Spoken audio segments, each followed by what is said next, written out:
can look at the connection between politics and entertainment, Washington and Hollywood, is the manner in which historically cinema has projected the Palestinian people.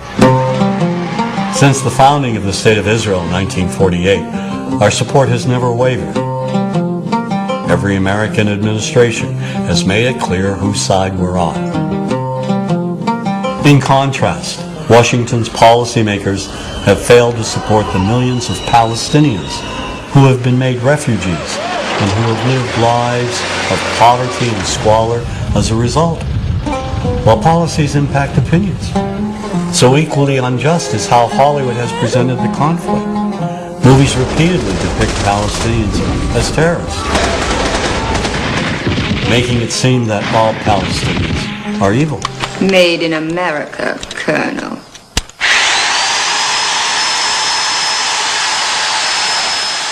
Now that image has been perpetuated by Hollywood films, beginning with the film Exodus.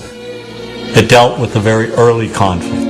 Here, Palestinians are either invisible or they're linked with Nazis, perpetrators of horrific acts. The 1966 movie Cast a Giant Shadow is another early film presenting Israelis as innocent victims of Palestinian violence. Kirk Douglas is an American military specialist, and he goes to assist the Israelis. Some of the dialogue in this film reads like it came straight from the public relations department of the Israeli government. Now here's a country surrounded by 5 Arab nations ready to shove them into the Mediterranean. No guns, no tanks, no friends, nothing. People fighting with their bare hands for a little piece of desert. The Palestinians in this movie are the lowest of the low. We see them solely as vicious gunmen, wide-eyed maniacs.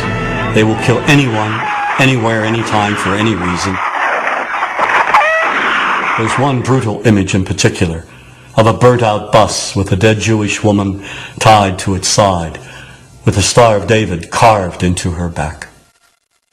And when the Palestinians finally speak, they mock and psychologically terrorize another woman trapped in a bus.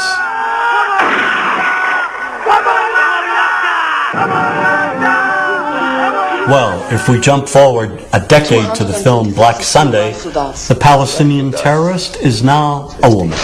Striking where it hurts them most, where they feel most at home. She flies the Goodyear blimp into a Miami stadium and tries to wipe out 80,000 Americans at the Super Bowl. She cold-bloodedly eliminates anyone in her path.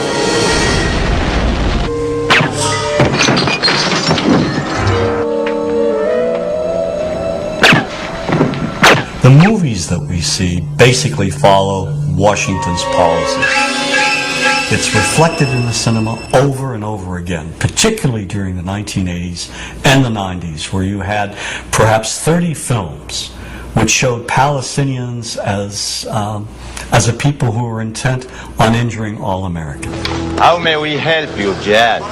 One of the most despicable portrayals of Arabs and Palestinians occurs in the 1987 film Death Before Dishonor. First they murder a guard, and then slaughter an Israeli family.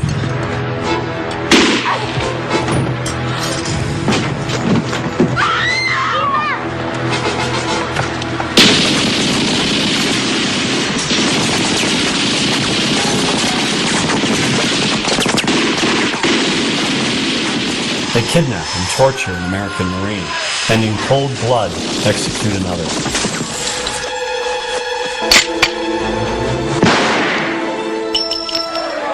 And they burn the American flag right in front of the American embassy and then dispatch a suicide bomber to blow it up.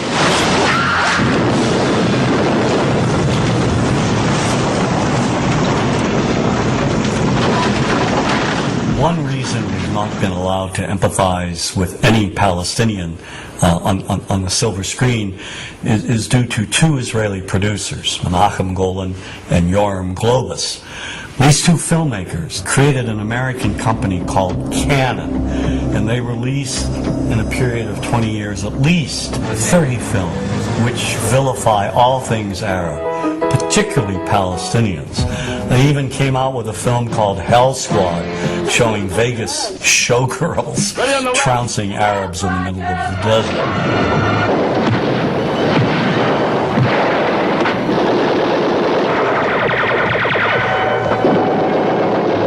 I think the most effective film they've ever done, one of the most popular and most racist, is The Delta Force. Here Palestinians hijack a plane and terrorize the passengers, especially the Jewish ones. Pick out the passport with Jewish names. There is no form of communication more powerful than film in creating propaganda, and Golan and Globus took it to another level. Stop him! Stop listening! Certainly American producers play a role in vilifying Palestinians. I mean, perhaps the most anti-Palestinian film is True Law. This apparently is the same group which just detonated a nuclear bomb in the Florida Keys. Crimson Jihad will rain fire on one major U.S. city each week until our demands are met. This film is shown on television almost every week, over and over again. It is part of our visual heritage. Give me the key! Come on, child! You don't want to die, do you? Give me the key! And you won't get hurt! I give you my word! No way, you wacko!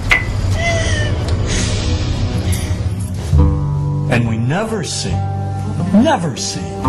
Palestinians who suffer under occupation, Palestinians in refugee camps, Palestinians who are victimized, who are killed, innocent Palestinians.